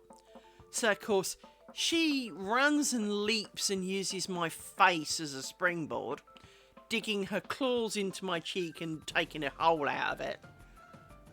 Rory then, of course, kicks me in the head, getting up and getting off. And, of course, there was nothing there. So, I often refer to ants farting in Nova Scotia. This is nothing against Nova Scotia, nor ants, for that matter. But basically, noises that nobody else in the universe heard tend to trigger her. The other thing she does is, I've got my door on a kind of pull-to lead, so that I can leave the door open, and I have a rope around the door thing so that it doesn't shut, so they can let themselves in and out. Otherwise, it's the up, down, up, down, up, down, up, down, up, down, and you start losing your rag with it. They can let themselves in and out, which is great. But it obviously means, should it be windy, rainy, the door doesn't stay open, so it works in a lot of ways. Now, the door does not pull to ridiculously tight. So in winter, yes, there is a bit of a draft that can come in, but it's not much. It's like, half a centimetre of a gap. But that's the gap that you can see. The actual door is probably open about an inch. Now, she used to be really bad about letting herself in. And obviously I'd have to go and let her in. Rory has got worse at letting himself in, and now, occasionally he just stands there and kind of looks really sorry for himself or scratches at the door a bit. So she will go and let him in, and then tell him off for making her go up and open the door. Now you know how I feel, chaps. For every time you wanted to go out, you wanted to come in. For all I wanted to go out, you wanted to go in, and I was getting up. Now, Amy, you know why I was getting to the... Can you not just, almost like the, I want to go out. Just shit in the hallway. I'm not in the mood. It's the, you can see why you get to that stage. Hello, Amy. Hello, crackhead. How you doing? Yes. Hello. Yes. So yes, I love her dearly. Much more when she's asleep. She also has a habit of standing and sitting on bits of my anatomy that were not designed for it. Hence, she also is part mountain goat. Because, well... Ow! Can you not? Seriously! One foot is on a boob, with butt rapidly heading for kind of shoulder here. No, I don't want to be licked. Yeah, she's a bit like a cat. Funnily enough, all the brown dogs I've had have been a bit like that. And all the black ones I've had have been really kind of soft and gentle and sensible. It's not a colour thing. It is coincidence. But it is kind of amusing that the last brown dog I had was very cat-like. Yes, was. Brown was very cat-like, wasn't she? Not that you ever met her, of course, but Brown was very cat-like. And Charlie, my icon, was very... While he obviously had a few white bits, he was very black, and he was very calm and collected. Maddie was a bit more in the middle, but like all black dogs, seems to be a very common black dog trait, is black dogs think they're invisible. Black dogs think you can't see them. Brown dogs know you can see them, they're not stupid, but black dogs seem to assume you can't see them. So like Amy kind of sitting on my boob here, half standing, half sitting on my boob, if she was a black dog, she would think I wouldn't notice this and would not be aware of her existence. How can you not notice? I mean, there's a 20-something kilo dog with little bony paws sticking in my thighs and standing on my boob, which is really not that comfortable, and half sitting on it. So I think I noticed that. I mean, you know, I'd have to be really, really kind of out of it not to, frankly. No, that doesn't mean get the other foot up there. Little one. I know this is one of the longest hugs you've had for like a couple of days. But that's your choice, you know. You usually choose to sort off and do something else. It is, yeah. What's the matter? You alright? No, don't climb further up, my Jazz. Oh, you're going to spread your weight on two boobs now, okay. Well, that just makes it so much better, you know? Doesn't it? It does not. No. And these people really kind of don't need to watch my lace pillow get covered in dog hair and listen to me talking to you. No. Busy. It's also nearly ordering food time. Cheers. It's chicken nugget day. Cheers. I tend to do takeout on Fridays, and when I do takeout, I get the doggies chicken nuggets. I do, yes. It is chicken nugget day. But we haven't got the nuggets yet. But I do think it might be time. I'm hungry. I was hungry a while ago. You're lucky in that you couldn't hear my stomach, is all I will say for that. Doesn't feel like we've done a lot today, but at the same time it kind of feels like we did, which is kind of weird. So one of the problems I find with lace making is that it feels like you've done a lot, and then you look at it and you kind of go, is that it? Is that my effort of the day? So, for example, today I've done... I think I did the cloth stitch bit there, the cloth stitch bit in the middle, and the rose ground bit. Oh, and I did the cloth stitch bit across there as well. So, okay, it's a bit more than... I mean, I've done, like, this chunk here. Right, let me uncover with my fingers. Done kind of that chunk. I mean, we still stand a good chance of completing it for the weekend. If I stream tomorrow. If not, God forbid it will... Well...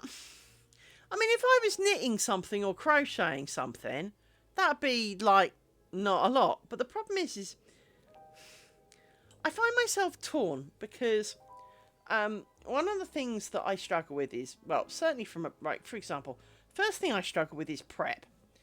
For all of my hobbies that require any level of prep, so weaving especially,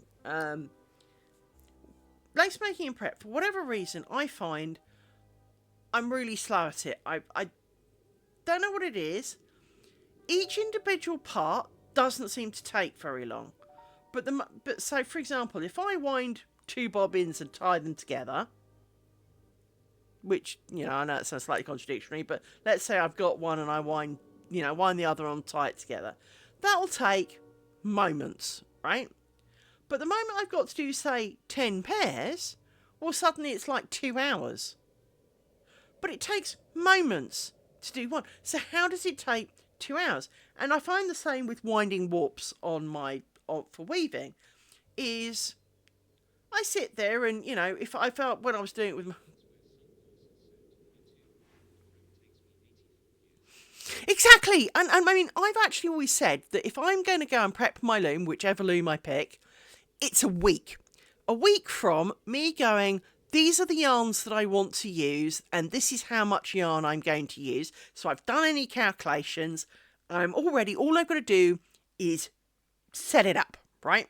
I've, you know, everything's here. It's all in a pile. I've got my yarn. I've got everything ready. It's all there. The loom's fresh. It's ready. It will be a week before I actually start weaving on it. Because winding backwards and forwards with the warp makes my shoulder hurt, because I've kind of got square shoulders. What do I mean by that?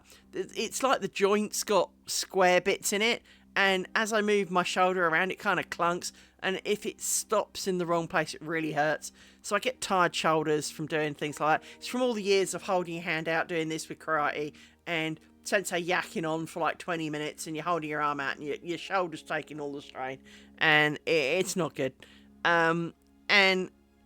But you wind some warp. But even when I had a sectional warp, so I have a warping wheel. So you wind it round and round, you do a bit of a dance, you wind it around, you do a bit of a dance, you wind it around, you do a bit of a dance, you wind it around, and then you crank it onto the loom, but the loom handles the other end, so you have to twist the loom by hand by kind of cranking it around like this, which does take a lot longer than you think it does, because, well, if you could use the handle more easily, because they always make... Here's the stupid thing. There's a warping square, a warping wheel, and I think there's a couple of warping wheels, to be honest. But all of them do it so that you sit with the wheel in front of you, obviously, but the loom to the right. But the handle is behind the warping wheel now. So unless you've got, and of course, the warping wheel, for example, adds over 1 metre in length of space that you require. So even if you've got a decent chunk of space behind your loom, the chance of my fat butt plus the metre plus the loom plus the gap at the front is kind of slim. So getting past it to go and do other things, well, you end up moving the wheel and then it's out of alignment, and then you've got to realign it before you can wind everything on again. So there is a bit of you that kind of struggles with, you can't use the handle. Whereas if the handle was at your end, as in it was behind you, well, it's easy to get at, because you just kind of turn around.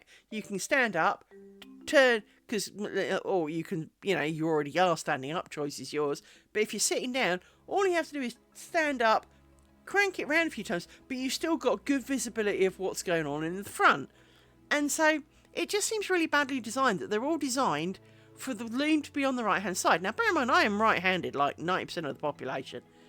But it would make far more sense that the loom is on the left. Because, well, it just would, right? So I struggle with that, and you can't easily turn them round either. Believe me, I've investigated. And you're kind of going... So, one section I worked out took me 3 minutes. But when I had 48 sections, it did not take me 3 times 48. It took, after 2 hours, I'd have done like 4. Well, that should have been about 15 minutes. But it wasn't, somehow. And, because I'd do it with tunes going on, and it would be like, you know, I don't know, it would take like 1 tune to do an entire warp. So from, you know, winding it onto the wheel, winding it onto the loom, tying the knot, being happy with it, you know, gluing it down with a bit of masking tape, whatever. Less than 1 tune. But by the time I'd done 4, 2 hours had passed. How? How does he do that? When I was doing, say, the whole thing on a warping board, which I find a bit easier in a lot of ways, and I'll explain that in a minute. Rory, do you need hugs too now? Come on then. Rory's asking very nicely. And yeah, come on. You can come up if you want. Do you want huggies? You want huggies? You can have huggies. There you go. Oh, oh, come on. Oh, oh, oh, thanks, Rory. Oh, oh, no. Right. So I apologise. I punched the microphone again. Mainly because there was a dog in the way. Yes, there is a dog in the way. I've got a song for that, by the way. Dog in the way. If you've ever heard the song "Fog on the Tyne," the dog in the way is all mine, the dog in the way is all mine. You know. But it, you know, you find yourself sitting there going, so you do the warping board thing. So you can have multiple yarns in your hand, and you go backwards and forwards a bit, and you tie them off in here, and you do the thing there, and I've even got a warping paddle, so I can do many, and, you know, can we not climb all over me? I'm not climbing, Frey. Rory is just sitting quietly. You, young lady, yes, I love you, but you're a crackhead. You're annoying your brother. Ow! Jesus. Stop trying to stand on my head, Amy. If you're going to fight over it, you cannot do that on me, you know? Because Rory's sitting peacefully having a hug, like a little toddler. Seriously, he is. He's sitting on one knee, kind of back paws. Oh, did you hear something? No, no, no!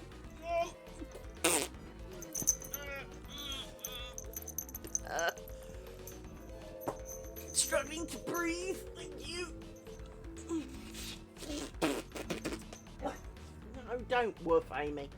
Oh, eat! You set your brabs off now. There you go. Right, let's try and put everyone back where they came from a little bit. All right.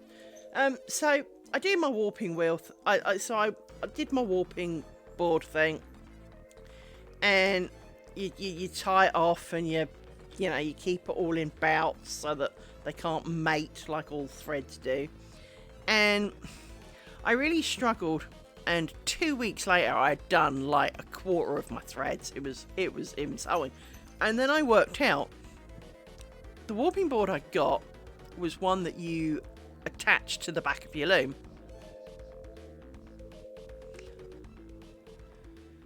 Well, what it was that Rory was sitting on me, being fairly quiet, but kind of in like a baby harness kind of action, so kind of chest to chest, so sitting on my thing, so I got my arms around him like this, right?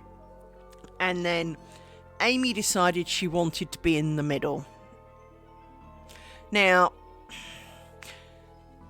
50 kilo of dog trying to hug you and all be on your lap is difficult, especially when brown one is climbing up, trying to get over the top to come down through the middle, not, nosing a way in from the side kind of thing. They want me to order takeout because they're hungry. So, but yeah, back to the warping story. So, the warping board I got, normally, well, this is it.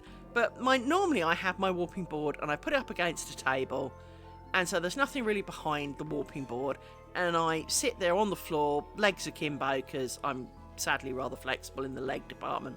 And I mean, let's face it, when I was doing the threading the treadles on my spring loom, I used to do block splits around the front legs because there wasn't room on the inside for my legs, so my legs were on the outside, and that used to really freak people out. But I used to sit on the floor. I had my warping board between my legs. Cones kind of dotted around me. And I'd sit there on the floor watching telly, doing my warping board. This one was the back of the loom. Now, being the back of the loom, there was a lot to see through the loom. And I have an issue, and I can't honestly explain it, but if I use this as a demonstration, right, there is a cable here, so let me vaguely twist it, because it needs to be a bit twisty, right? If I have a cable like this on my vision, a bit like a camera, the camera can't always decide whether it's focusing on the cable or the thing the other side. And my brain does that. My brain, if there's like a phone cable or any kind of cable going across my vision, my brain freaks out and can't decide what to focus on. And I basically, it results in I can't actually focus on either, and so it's kind of a loss. Well, what I worked out, and it took me 2 weeks to work it out, was that while I was trying to focus on the yarn on the warping board, for which there was a substantial amount of yarn, we're not talking, tiny amount here. It's not like there was one extra thin thread. I wasn't even thin thread like this. It was quite chunky thread. My brain was freaking out. So because I would literally do like one pass of the warping board and have to walk away because I couldn't take it. I just couldn't be in the room with it any longer. And I couldn't work out why.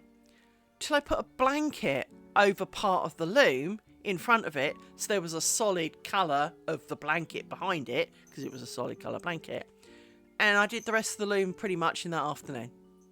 And you're like, really, brain? Could you not have said that you weren't happy? Rather than just, I can't do this, I need to leave, and forcing me out the room.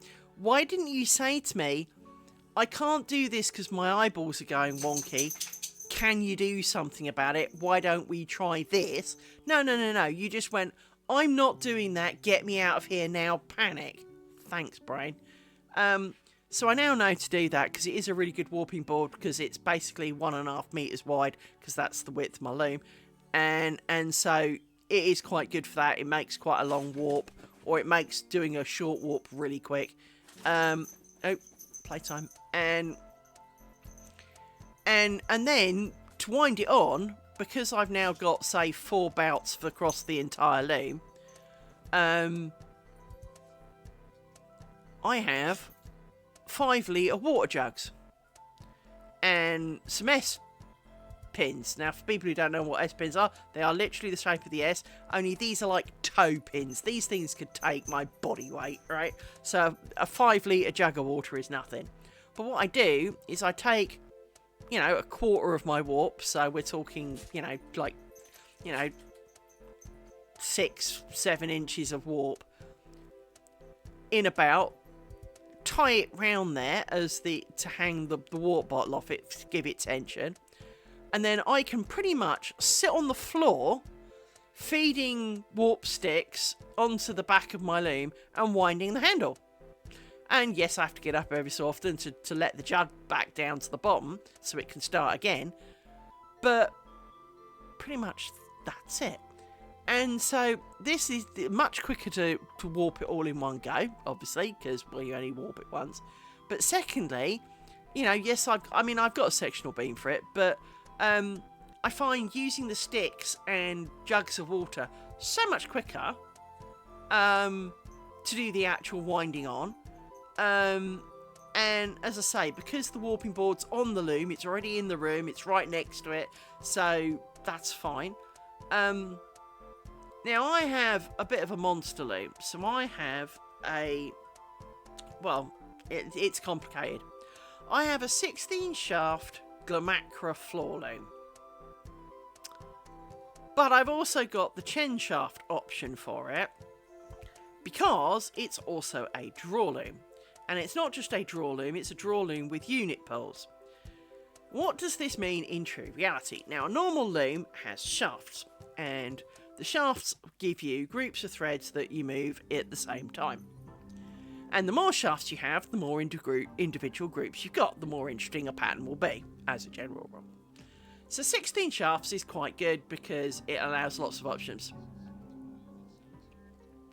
It's the size of a Land Rover. It takes up my entire dining room. Hence the warping wheel thing is not an option for it. Because, frankly, there's barely room for me to stand either end of it, let alone add a warping wheel. I've still got the warping wheel, but it's not really worth it on this loom. If I put it in diagonally, it'll probably work, but I don't really want to do that, because that's just complicated. Anyway, a draw loom, you have a pattern, so, I haven't actually got anything I can use as an example. Yes, I have. Stupid tit. One moment. I see a thing. Hang on.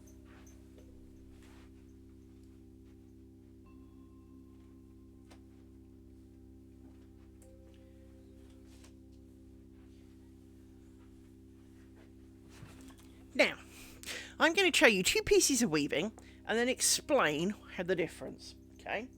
So, other than this cushion cover needs a wash, bite me. This is a 12 shaft pattern. Okay? I think actually it's an 8 shaft pattern and 12 treadles. But you have a single look to it and the pattern comes in it. With this, you have the pattern and then you have a pattern on top of it. To make this with a shaft loom, you would have... Thank you. It's a very Nauticelt style pattern, this one. But with this one, if I wanted to make this on a standard loom, I would need, because this is a 6 shaft pattern, I would need 72 shafts. They don't make them that big. Okay? So, even commercial looms are not 72 shafts. They're jacquard looms, which is kind of like a unit pole, right? Only you have punch cards for it. With a draw loom, you have the 6 shafts at the front that make this pattern. Okay? Seems fairly easy. You then have a second set of shafts. Well, actually it's just one stick, but go with it. That you have, and you put groups of threads on. So this one's repeat is a unit, this next repeat is a unit, this next repeat is a unit. So this is actually 12 units by 12 units, right? And actually technically this is 13 because there is actually a unit at the end that doesn't actually get used. So ignore those, but we'll go with 12, right? But what it means is I can pull any of the units at any time. So all of the ones in, say, this column and all the ones that are on the same group as it can be pulled at any time. So you can then make different patterns. Now, I've got plenty of them. We've done a show and tell before. But if you look on my Instagram and stuff, there's pictures of these. All of these are done on the same warp. The same, nothing changes between any of the patterns other than what order I do the pattern shafts. So to do this, you only need the 6 for this pattern, the ground pattern, and then 12 for the splitting up of the groups. What a unit pull does is you can make each one of these pixels, for want of a better word, individual. Well, now you can write words and shit. But it doesn't have to be a whole group. It can literally be a thread, 2 threads, 3 threads, whatever. So you literally can individually command, which is where the jacquard loom lives usually, in that the jacquard loom is a punch card stroke computerized method of effectively pulling the single threads, right? So but unit pulls generally are a unit. Now, normally a unit is either the whole unit or half a unit. Then you, as I said, you can do more, but it's normally a whole unit or half a unit. And if you do half units, you can make the edges look a bit smoother and less pixely, and convince people that there are twice as many as there are. But it allows you to draw pictures. It allows you to basically write words. It's all in there. And so this was my dream loom. I wish I'd known it 2 years before I realised it, because I bought myself a Louette Spring, which is a great loom. There's nothing wrong with it. But it had 12 shafts, and I had bigger dreams because, well, as we know from my lace making, I don't do small. Now, it doesn't have to be big in terms of size. It can be big in complexity. And the problem was, my brain cell was coming up with things that were really difficult to do on a normal loom. It's not that you can't do them, for there are sticks. Sticks are a big thing in my life, obviously. With weaving, you can use a thing called a pick-up stick to pick up threads, and people do that. So you can find on YouTube double weaving, which is where you have two sides kind of meshed together, a bit like double knitting. And you pick up one colour from one side, one colour from the other side, and you mix and match to make a picture. They do that with pick-up sticks. And if you watch it, you'll know exactly why I didn't want to do it with a pick-up stick. Because, well, it's a lot of work. And you don't get very far very fast. Now, with a draw loom, of course, it's a bit like a church organ in that you've got pedals to do the core ground pattern. And then you've got strings and other strings for, well, you've got pulley handles for the shafts, and then you can have strings for the individual units, right? So it is very much like a church organ with like stoppers and pedals and keyboards, and it does come a bit like that in that all of you is involved. But you can, you know, I want that one to go down, that one's these two to come up, right? Bashy, bashy, bashy, bashy. These two to come down, these two to come up, bashy, bashy, bashy, bashy. It's a lot better than trying to individually pick out each thread, each throw, right? And so it's a great saving device, because sticks, picking up individual threads was not going to be a me thing, because it's really hard to undo if you screw it up. Whereas again with the draw loom, if you screwed it up and you lifted something or didn't lift something you should, you undo it and then do it. It takes, 6 rows of undo and 6 rows of redo, for example. And it is no more complicated than that. So I can actually weave some of the, my tea towel, it's supposed to be a tea towel, it's too thick for a tea towel. But my tea towel doesn't take that long to make. I mean, it takes longer than it should, but that's because it's far too thick for a tea towel. It's not got the drape. It's much more of a table centre. It would make a great bedspread. It's that thickness. It's a bedspread. It's thick. It is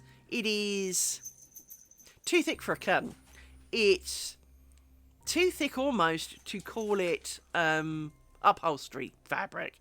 It's kind of, put that on the space shuttle and it'll act as insulation, kind of stuff. Anyway, before the ads hit in 30 seconds, I'm going to stop for today because it's 6 o'clock. We can talk more on weaving another day.